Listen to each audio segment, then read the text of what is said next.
Welcome to the Abandoned Forest Temple, a tranquil space where the timeless teachings of the masters of the Thai forest tradition are shared with the world in English and Spanish.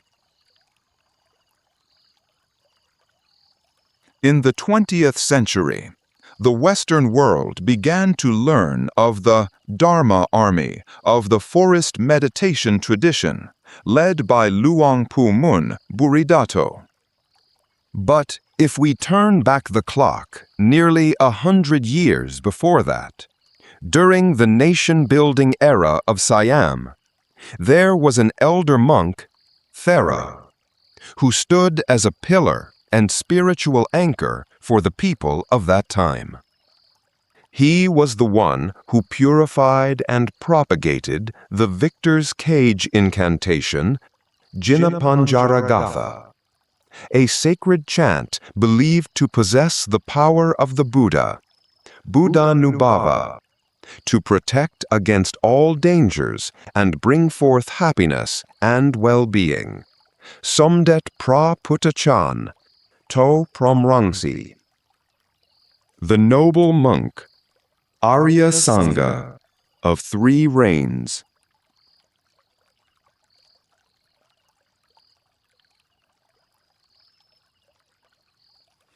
The year 1775.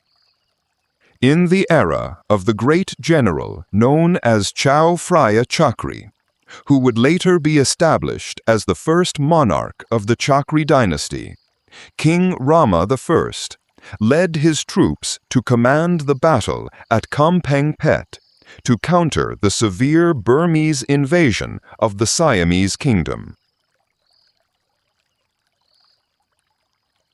One day, after completing an inspection of his troops, exhausted and extremely thirsty, he reined his horse to a stop to rest at a barn at the edge of a field. There, he met a beautiful young woman named Ngud, the daughter of Ta Phon and Yai La. When he asked for a drink of water, Ngud displayed impressive quick-wittedness. She drew cool water from an earthen pot, then plucked the stamens of a royal lotus and scattered them into the water bowl until it was full, before presenting it to him. Seeing this, Chao Phraya Chakri asked with curiosity, "I am exceedingly thirsty. Why do you play a trick on me by scattering these lotus stamens in the water?"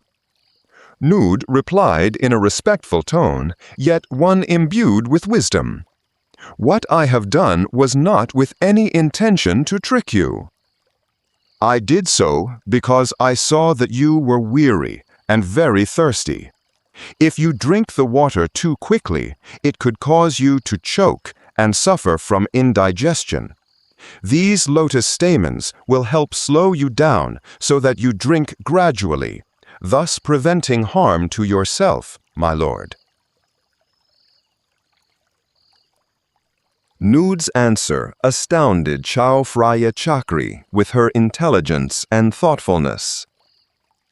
This impression turned into love and affection. He spoke with her until Ta Phon and Yai La returned, and he then asked for their daughter's hand according to the local customs of the time, leaving his personal ring as an engagement token. From that relationship, a baby boy was quietly conceived, the unacknowledged son of Chao Phraya Chakri. It was Chao Phraya Chakri who would one day rule Siam as King Rama I of the Chakri dynasty.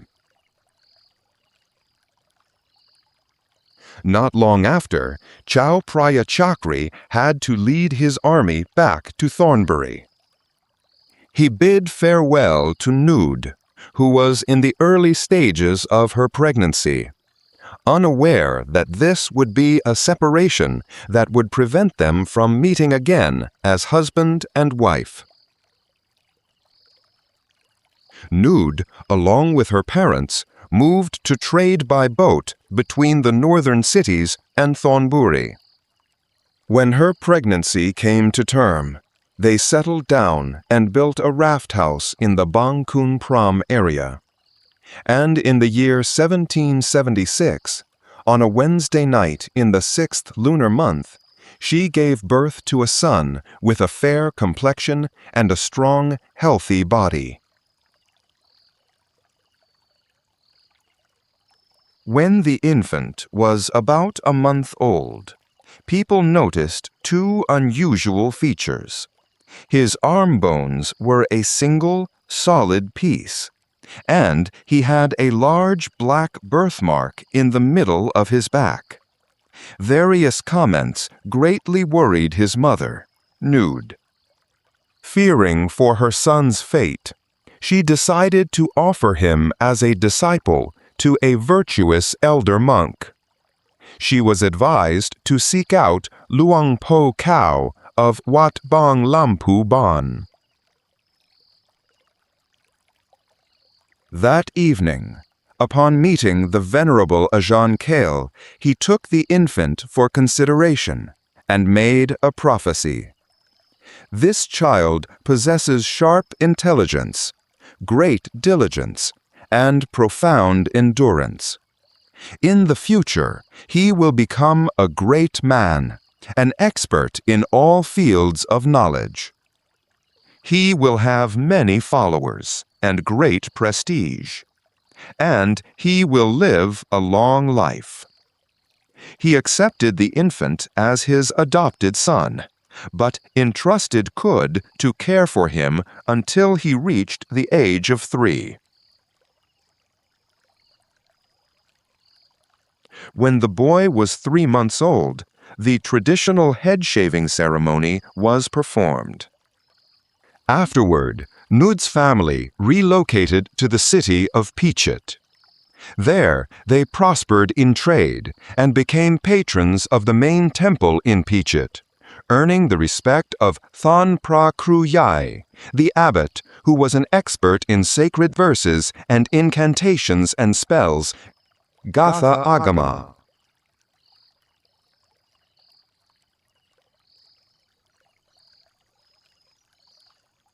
In the year 1795, when the boy Toh was 7 years old, his mother entrusted him as a student to the respected abbot of the main temple in Phichit. He was known as Thon Pra Kru Yai of Phichit to study various subjects. With his brilliant intellect and exceptional diligence, he excelled until the age of 13, when he underwent the top-knot cutting ceremony. Not long after, driven by fervent faith, he was ordained as a novice monk, Samanera. As novice Toh, he dedicated himself to studying the doctrine and discipline, Dhammavinaya, and advanced Pali grammar scriptures until he was proficient. In addition to his knowledge of the scriptures, Phra Kru Yai also kindly taught him various incantations and spells for both protection and charismatic influence, which novice Toh learned and practiced with great skill. At the age of 15, after having been ordained for 3 rains retreats, Vasa, he felt a strong desire to study the scriptures at a higher level. When Thon Phra Kru Yai learned of his intention, he admitted that the advanced scriptures were beyond his expertise. Seeing novice Toh's intellect and determination, he did not wish to hold him back. He kindly suggested that he travel to study with the Phra Kru of the temple in Chainitburi, who was a renowned scholar in this field. Novice Toh was overjoyed. He returned to ask his family for permission, and they readily agreed and began preparations for his journey to Chenat-Buri. On this journey, a marvelous event occurred, a sign of the meritorious perfection Punya Parami the young novice had accumulated.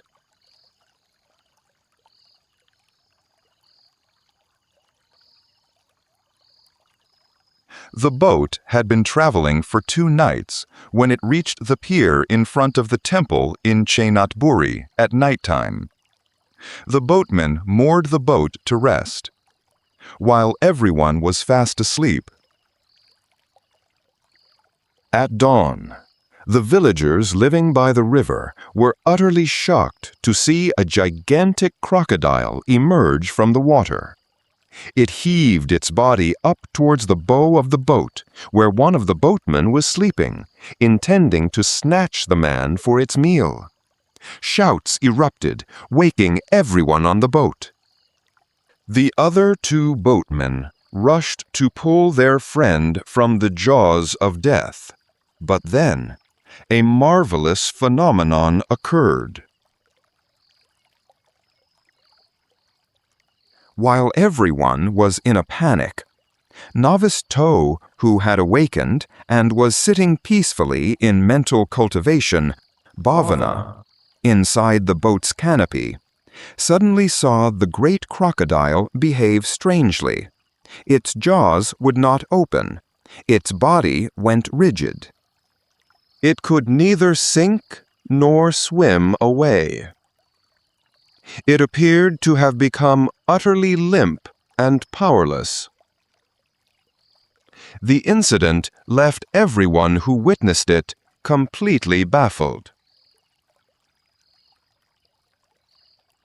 Upon arriving in Chenat-Buri, the chief monastic official of the city recognized Novice Toh's great merit and destiny, and willingly accepted him as a disciple. Novice Toh stayed and engaged in the study of the scriptures Pariyatidhamma there for 3 full years. Through diligent effort, he became proficient in the doctrine and discipline. However, with a desire to study at an even higher level, he took his leave of the Phra Kru at the age of 18 to travel to Bangkok. The Phra Kru supported his decision and sent him back to his family in Pichit to prepare. After bidding farewell to the people who had grown fond of him, in the year 1793, his grandfather Ta Phon brought him to Bangkok, returning him to the care of Ajahn Keo at Wat Bang Lampu Bon. When Ajahn Keo learned of Novice Toh's sincere dedication to his studies, he was delighted, seeing that his past prophecy had come true. He then took Novice Toh to be entrusted to a royal sage of great knowledge for higher education. With his beautiful, proper conduct, Karyawata, and sharp intelligence, he became beloved by his teachers and high-ranking officials, who all became his lay supporters, Upataka. His fame for delivering Dharma sermons, Dhammadesana, spread far and wide. Yet he remained focused on his studies and practice. Eventually, his noble patrons agreed that this brilliant young novice should be presented to Prince Itsarasunthon, the son of King Rama I, who would in the future ascend the throne as King Rama II.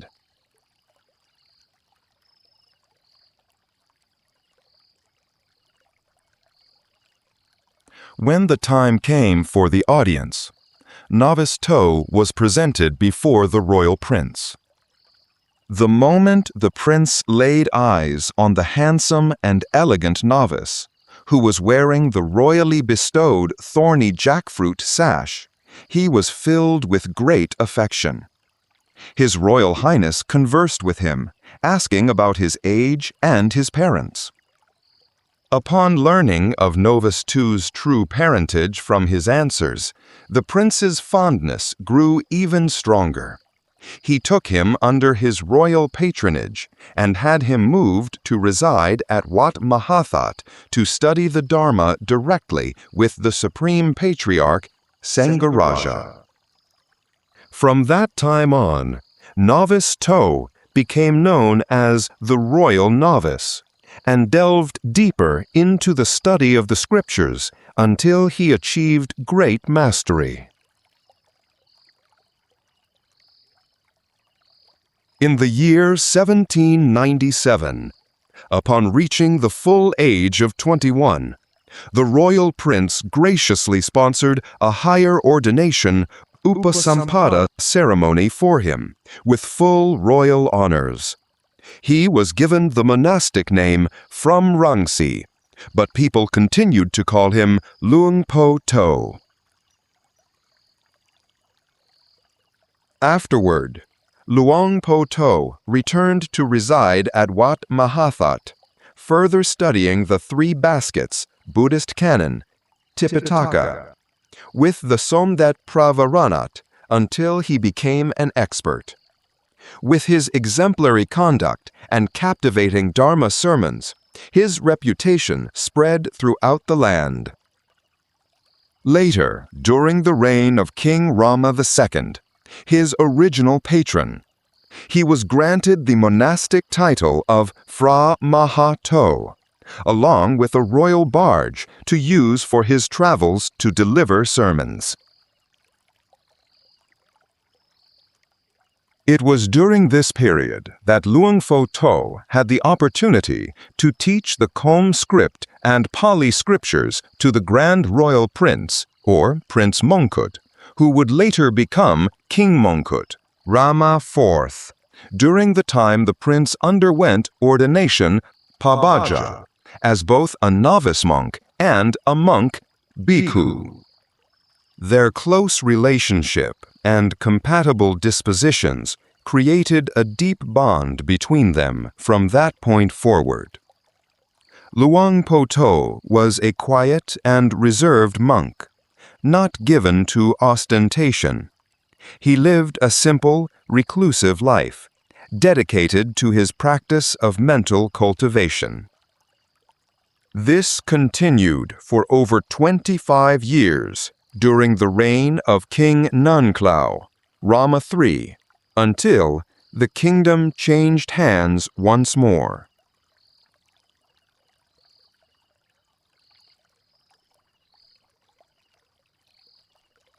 In the year 1851, King Nunklao passed away.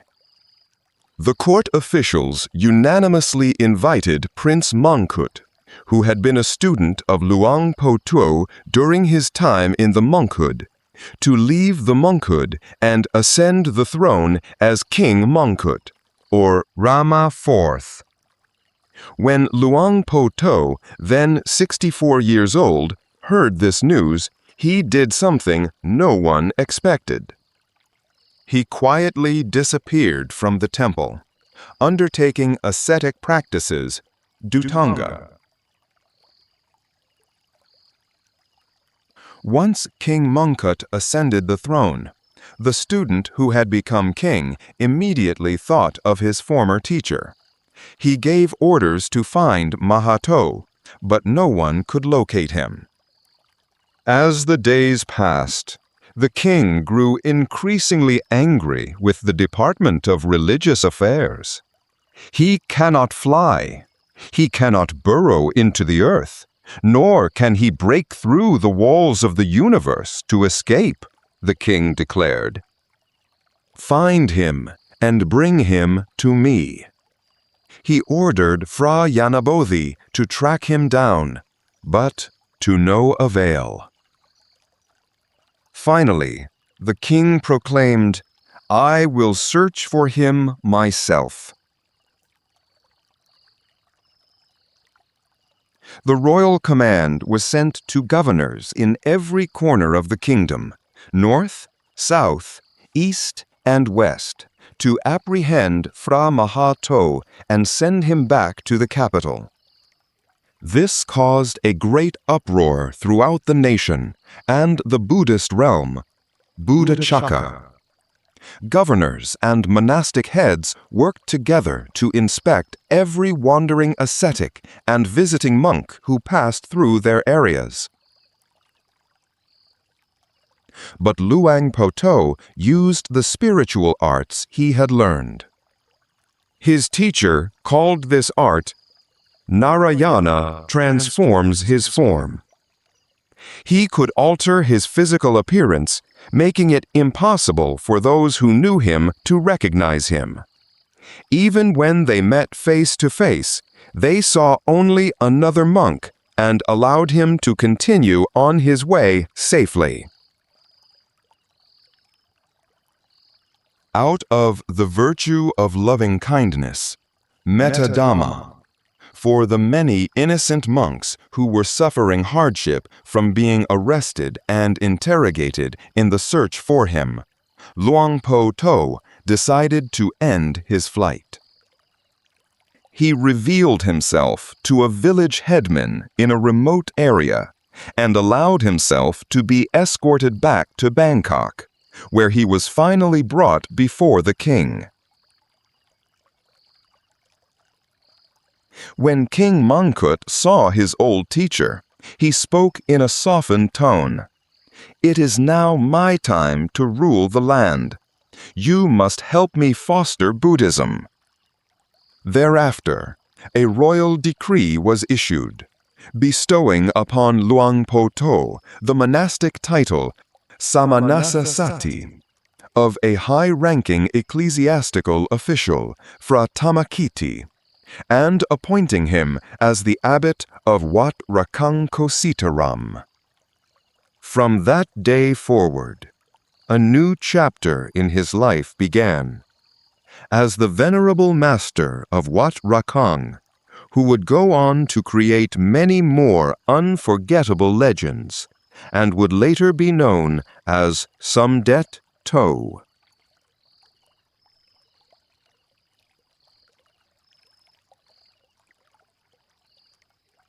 When Luang Pu To, or Phra Thamakiti, under his new monastic title, became the abbot of Wat Rakang Kositaram, he demonstrated a profound wisdom and a unique approach to problem-solving.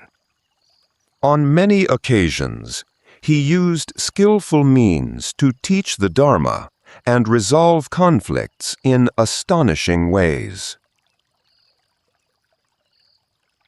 When a violent dispute broke out between monks at Wat Rakang Luang, Luang Pu To's initial ruling, that the injured monk was the first one at fault, led to the matter being appealed to Somdet Phra Phutthachan, the regional ecclesiastical head. When summoned to be judged and questioned on his reasoning. There, Luang Pu To explained his rationale. "The reason I said that is because I know full well that one monk struck the other first, but it was a striking in a past life. He wasn't aware of it. He was too caught up in his ego, and so his head was split open." When Somdet Phra Phutthachan asked for evidence, Luang Pu To cited the word of the Buddha, Buddha Vachana, as his witness, saying, "I know this according to the Buddha's decree. Na hi verena verani samantiha kudachanam," which translates to, "Hatreds are never appeased by hatred. Hatred is appeased by non-hatred." This is the teaching of the Buddha that informed me, that served as the witness for me to know that for people to harm one another, there must be pre-existing karmic debt. Therefore, I dared to say, "You struck him first." With this profound reasoning, Somdet Phra Phutthachan granted him the authority to be the final judge. Luang Pu To then called both monks to teach them about forgiveness and to end the dispute peacefully, taking responsibility himself as the abbot for failing to train them well enough. All parties accepted the outcome with admiration for his wisdom.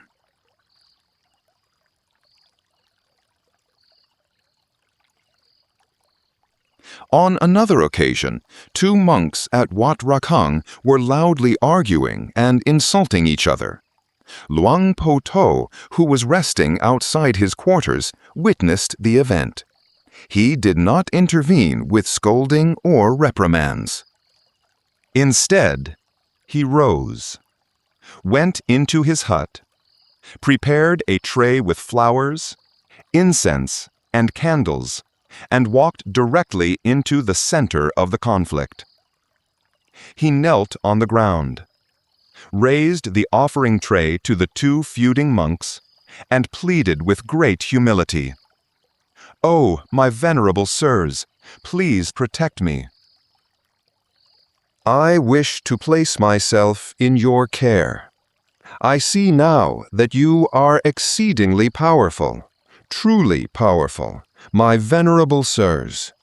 I ask to be in your care." His action and extreme humility stunned the two monks into silence and brought them to their senses. They immediately stopped arguing and knelt to prostrate before Luang Pu To. But Luang Pu To prostrated in return, creating a scene of three monks prostrating to one another. Eventually, all conflict dissolved, replaced by mutual respect.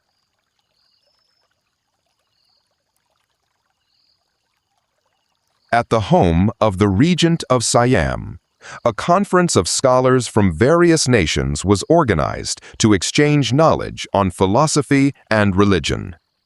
The regent invited Luang Pu To to deliver a Dharma sermon as the representative of the Siamese scholars. On the day of the event, the scholars unanimously honored Luang Pu To by inviting him to speak first. Luang Pu To ascended the teaching seat amidst a quiet calm. Then he began his sermon by uttering just two words over and over again: consideration, picharana. Great consideration, maha picharana. Consideration, picharana. Great consideration, maha picharana. He murmured this for nearly an hour, until the regent approached and whispered a reminder. "Venerable sir, would you please be so kind as to elaborate for them?"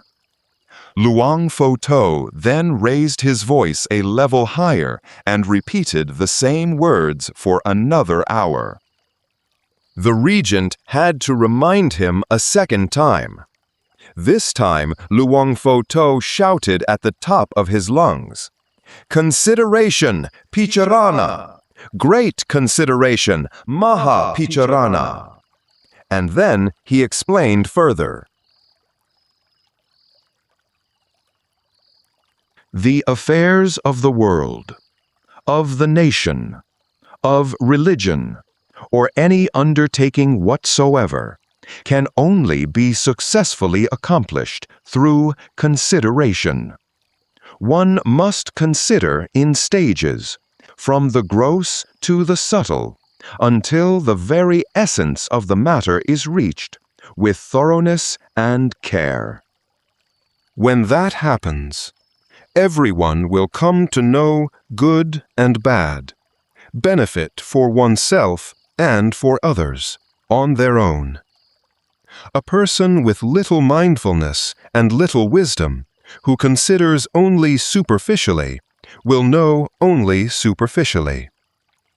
But whoever uses profound wisdom to consider to the utmost degree, without closing their eyes to the truth, without delusion, that person will see the results clearly for themselves. Thus, when he finished speaking, he descended from the seat. It turned out that the scholars from other nations remained silent. None dared to rise and offer their own views afterward, because his single word, consideration, had encompassed the essence of all things. The meeting had to be adjourned for the day.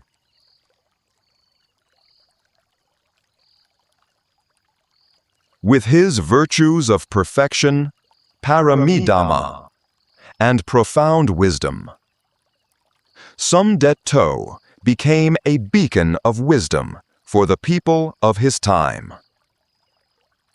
Once, during a Dharma discussion, the topic of Nibbāna was raised for his consideration. What is the actual state of Nibbāna? Some translated it as cessation, others as freedom from fetters, and still others as dying without rebirth. The variety of meanings caused confusion, making it difficult to grasp the true state.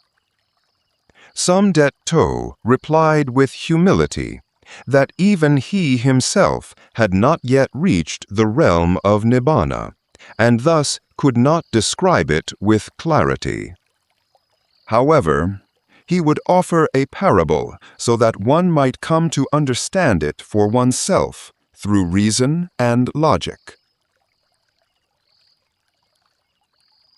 He told a comparative tale of two sisters who both wished to be married. One day, the fortunate elder sister was wed. The younger sister came to visit and asked with great curiosity, "Dear sister, what is it like to live and sleep with a husband? What joy, fun, and delight is there in it? Please tell me." The elder sister, despite the great happiness and bliss she experienced, could not find any words to describe that delightful feeling in a way her sister could understand.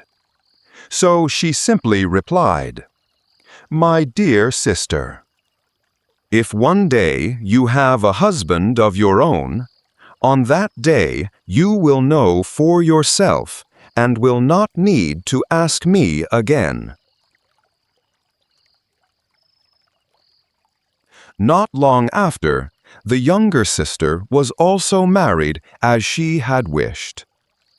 When she met her elder sister again, the elder sister asked in return, "Well now, dear sister, do you now know what the taste of married life is like?" The younger sister could only smile shyly and reply, "Don't tease me, sister."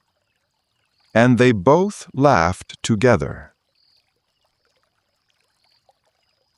For now they had both realized the taste of married life for themselves equally. Somdet Phra concluded that Nibbāna is a state of supreme, pure happiness, ekanthabharamasukha, which the practitioner will realize directly for themselves, pachatam, and which cannot be fully explained to one who has not experienced it, just as the two sisters in the story could only understand the joy of married life after experiencing it firsthand.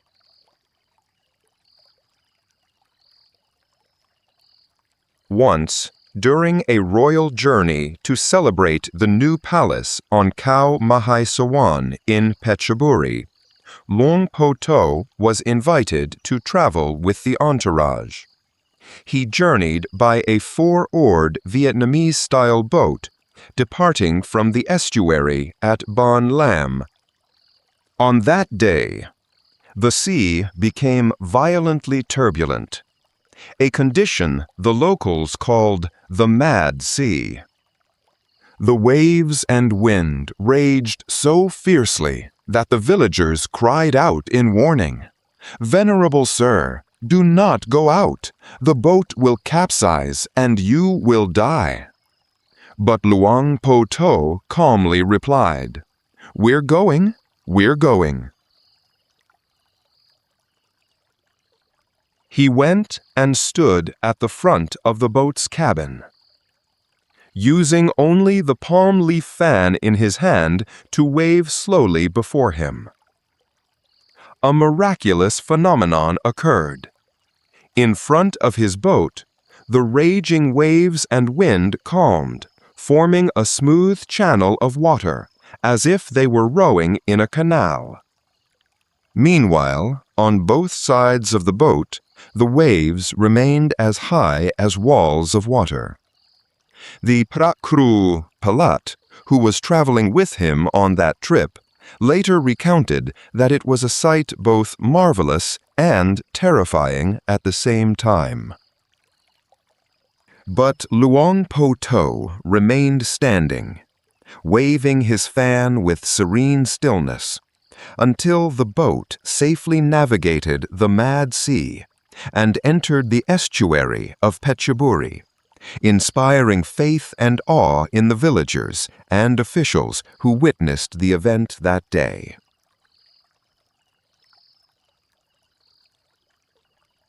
In addition to these reverent stories, there is another side to the legend of Somdet Phra that shows the fascinating connection he had with the lives of ordinary people. Stories about bestowing good fortune. In those days, the popular lottery in Siam was not a numbers game like today, but the Go-Ko lottery, where one would bet on which letter of the Thai alphabet would be drawn. For this reason, villagers would often interpret various words or actions into letters to try their luck. And when it came to Somdet Phra, it often happened that they would coincidentally win. For example, a young girl was paddling her boat, selling sweets at Wat Rakhang. He had a disciple buy 2 plates for him. When it came time to pay, the girl said she wished to offer them. He then repeated to her, "2 plates, my dear, 2 plates." He was still calling after her, even as her boat paddled out of sight. When the girl went back and told her parents, it dawned on them immediately. The word for plate in Thai, Jan, begins with the letter Jorjan. So they used this letter to play the lottery, and won a huge prize. Another time, he was returning from upcountry. When he reached the mouth of the Bangkok Yai Canal, he came out to stand at the front of his boat's cabin, using a pestle to tap loudly on a brass tray while calling out all along the way, "I'm back! I'm back!" The villagers who heard him interpreted this in various ways, but one group had a thought. His cry of "I'm back" could be a hint that the old lottery letter will come back out again. So they all went to bet on the letter that had been drawn previously. And the next day, the lottery did indeed repeat the same letter. In truth, Luang Pu To had no intention of giving lottery hints to anyone. His actions and words were simply part of his normal, compassionate, and wise disposition. It was the villagers who interpreted them according to their own beliefs.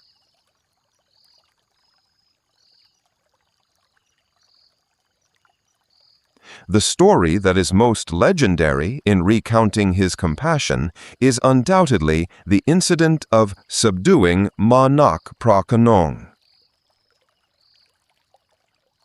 For those unfamiliar, the legend of Mai Nak Pra Khanong is one of the most famous and widely believed ghost stories in Thai history, believed to have occurred in the early 19th century during the reign of King Rama III. It is the story of a young woman named Nak, who died tragically along with her unborn child while her husband was away at war. Due to her intense love and attachment to her husband, her spirit did not pass on to a peaceful rebirth, but instead lingered at her home by the Phra Khanong Canal, terrorizing anyone who tried to tell her husband the truth, that she and their child were dead. In that era, the terrifying reputation of Nong Nak's ghost was feared throughout the land. It was said she could stretch her arms across the canal to pick limes, terrifying villagers so much they dared not paddle past her house at dusk. Some said her ghost would brutally kill anyone who offended her or tried to expose the truth. Her spirit haunted those traveling through the Phra Khanong Canal at night, not even sparing the monks and novices in the local temple, who were so disturbed that none dared to sleep alone. Various spirit doctors with powerful arts went to perform exorcisms, but none could overcome Nong Nak's power. When news of this trouble reached Luang Pu To, he traveled to Wat Mahabut in the Phra Khanong Canal. When evening fell, he went and sat by the edge of her grave, performing a recitation of incantations, Ariyasaṅgha. He then summoned her spirit to converse with him. No one knows what he discussed or agreed upon with Nong Nak's spirit. But in the end, he had the grave dug up and took a piece of bone from her forehead. He brought that piece of bone back to Wat Rakang, polished it until it was smooth, inscribed it with sacred symbols, and fashioned it into a pan nang, a decorative belt buckle, which he wore on his person everywhere he went. It is believed he did this to guide her spirit, allowing it to be near the Dhamma and receive merit each time he practiced. From that day on, the spirit of Nong Nak Pra Khanong never again appeared to haunt and trouble people. Even so, it is told that her spirit retained a playful nature, sometimes appearing to tease the young novices at Wat Rakang until Somdet To would gently chide her, saying, "O Nak, please do not disturb the novices," after which her spirit would quiet down. It is said that he did not subdue or destroy her spirit. Rather, he used the virtue of loving kindness to liberate that spirit, helping it to let go of its attachments and pass on to a happy realm, Shugatiba.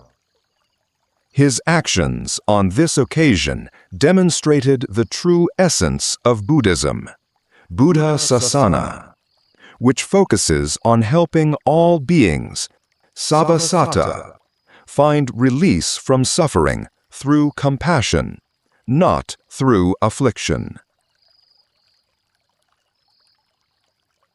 His stories and venerable practices made his name known throughout the kingdom, until, in the year 1865, King Mongkut graciously elevated Phra Tepkawi to the rank of Somdet Phra Phutthachan with the title Somdet Phra Phutthachan. This was the highest honor of his life, and now the people of the entire kingdom referred to him with the utmost reverence and love as Somdet Toh.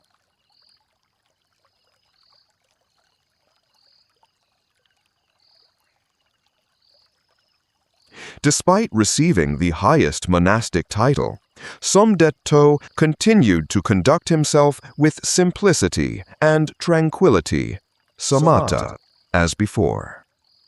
He still went on his daily alms round, pendapata, himself, spoke to the birds with kindness, and continued to build large Buddha images as an act of homage to the Buddha, Buddha Puja. He initiated the project of constructing a large Buddha image in the meditation posture at Wat Bang Hun Prom Nai, now known as Wat Intharawahan.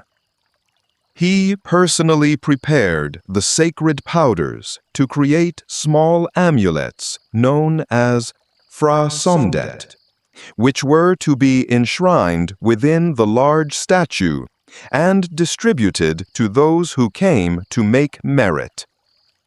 His amulets were crafted from various sacred substances, such as seashell lime, incense powder, flower pollen, and, most crucially, the 5 sacred powders that he personally prepared: Pathamong, Itije, Maharaj, Budakun, and Trinisinghe. He made these amulets every day with diligence, alongside the construction of the large Buddha statue, which slowly began to take shape.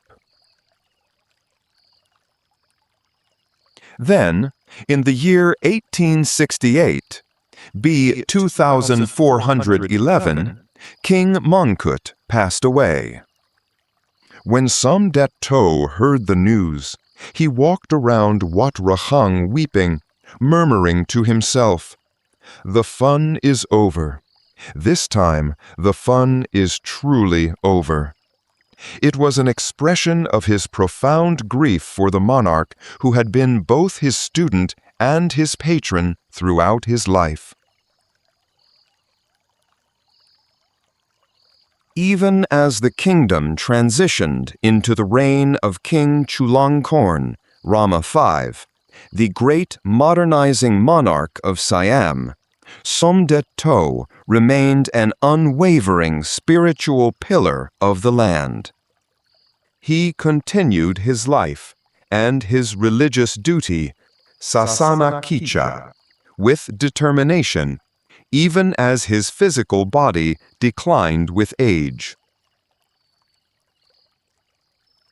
Finally, on the 5th lunar month of the year of the monkey, 1872 BE, 2415, while Somdet Toh was inspecting the construction of the great Buddha statue at Wat Bang Kun Prom Nai, he fell ill due to old age and passed away peacefully in the main hall of that very temple.